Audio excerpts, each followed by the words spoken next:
Voltando aqui para o Conexão Espírita, vamos às perguntas e respostas do Livro dos Espíritos. Hoje iremos da pergunta 629 a 646, falando sobre o bem e o mal. Vamos nessa?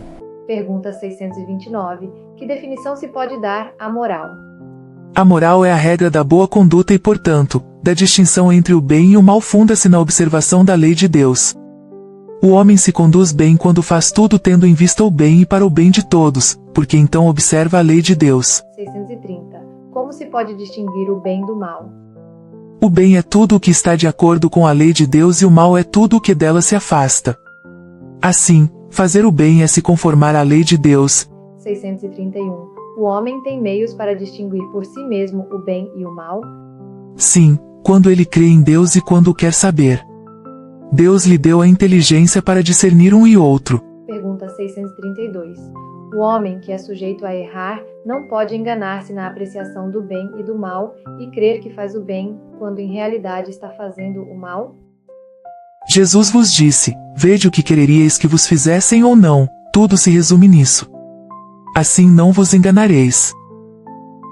633. A regra do bem e do mal, que se poderia chamar de reciprocidade ou de solidariedade, não pode ser aplicada à conduta pessoal do homem para consigo mesmo. Encontra ele, na lei natural, a regra desta conduta e um guia seguro? Quando comeis demais, isso vos faz mal. Pois bem, é Deus que vos dá a medida do que vos falta. Quando a ultrapassais, sois punidos. O mesmo se dá com tudo mais. A lei natural traça para o homem o limite das suas necessidades e quando ele o ultrapassa, é punido pelo sofrimento. Se o homem escutasse, em todas as coisas, essa voz que diz, chega, evitaria a maior parte dos males de que acusa a natureza. 634. Porque o mal se encontra na natureza das coisas. Falo do mal moral. Deus não poderia criar a humanidade em melhores condições? Já te dissemos, os espíritos foram criados simples e ignorantes. Ver o item 115. Deus deixa ao homem a escolha do caminho, tanto pior para ele, se seguir o mal, sua peregrinação será mais longa. Se não existissem montanhas, não poderia o homem compreender que se pode subir e descer, e se não existissem rochas, não compreenderia que há corpos duros. É necessário que o espírito adquira a experiência, e para isso é necessário que ele conheça o bem e o mal, eis porque existe a união do espírito e do corpo. Ver item 119. Pergunta 635. As diferentes posições sociais criam necessidades novas que não são as mesmas para todos os homens. A lei natural pareceria, assim, não ser uma regra uniforme. Essas diferentes posições existem na natureza e estão de acordo com a lei do progresso. Isso não impede a unidade da lei natural, que se aplica a tudo. Comentário de Kardec. As condições de existência do homem mudam segundo as épocas e os lugares, e disso resultam para ele necessidades diferentes, e posições sociais correspondentes a essas necessidades. Desde que essa diversidade está na ordem das coisas, é conforme a lei de Deus, e essa lei, por isso, não é menos una em seu princípio. Cabe à razão distinguir as necessidades reais das necessidades fictícias ou convencionais. 636. O bem e o mal são absolutos para todos os homens? A lei de Deus é a mesma para todos, mas o mal depende, sobretudo, da vontade que se tenha de fazê-lo. O bem é sempre bem e o mal sempre mal, qualquer que seja a posição do homem, a diferença está no grau de responsabilidade. 637. O selvagem que cede ao seu instinto, comendo carne humana, é culpado? Eu disse que o mal depende da vontade. Pois bem, o homem é tanto mais culpado, quanto melhor sabe o que faz. Comentário de Kardec. As circunstâncias dão ao bem e ao mal uma gravidade relativa. O homem comete, frequentemente, faltas que, sendo embora decorrentes da posição em que a sociedade o colocou, não são menos repreensíveis. Mas a responsabilidade está na razão dos meios que ele tiver para compreender o bem e o mal. É assim que o homem esclarecido que comete uma simples injustiça é mais culpável, aos olhos de Deus, que o selvagem que se entrega aos instintos. Pergunta 638. O mal parece algumas vezes consequente das circunstâncias. Tal é, por exemplo, em certos casos, a necessidade de destruição, até mesmo do nosso semelhante. pode-se dizer então que há infração à lei de Deus? O mal não é menos mal por ser necessário, mas essa necessidade desaparece à medida que a alma se depura, passando de uma outra existência, então o homem se torna mais culpável quando o comete, porque melhor o compreende. 639.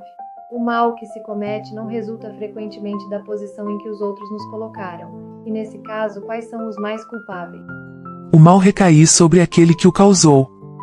Assim, o homem que é levado ao mal pela posição em que os outros o colocaram é menos culpável que aqueles que o causaram, e pois cada um sofrerá a pena não somente do mal que tenha feito, mas também do que houver provocado. 640. Aquele que não faz o mal, mas aproveita o mal praticado por outro, é culpável no mesmo grau? É como se o cometesse, ao aproveitá-lo, torna-se participante dele. Talvez tivesse recuado diante da ação, mas, se ao encontrá-la realizada, dela se serve, é porque a aprova e a teria praticado, se pudesse ou se tivesse ousado. Pergunta 641. O desejo do mal é tão repreensível quanto o mal? Conforme a virtude em resistir voluntariamente ao mal que se sente desejo de praticar, sobretudo quando se tem a possibilidade de satisfazer esse desejo, mas se o que faltou foi apenas a ocasião, o homem é culpável. 642. Será suficiente não se fazer o mal para ser agradável a Deus e assegurar uma situação futura? Não, é preciso fazer o bem, no limite das próprias forças, pois cada um responderá por todo o mal que tiver ocorrido por causa do bem que deixou de fazer. 643. Há pessoas que por sua posição não tenham possibilidade de fazer o bem? Não há ninguém que não possa fazer o bem, somente o egoísta não encontra jamais a ocasião de praticá-lo.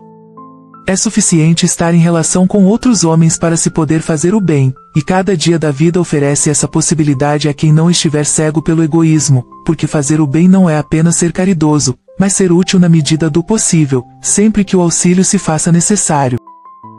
644. O meio em que certos homens vivem, não é para eles o motivo principal de muitos vícios e crimes?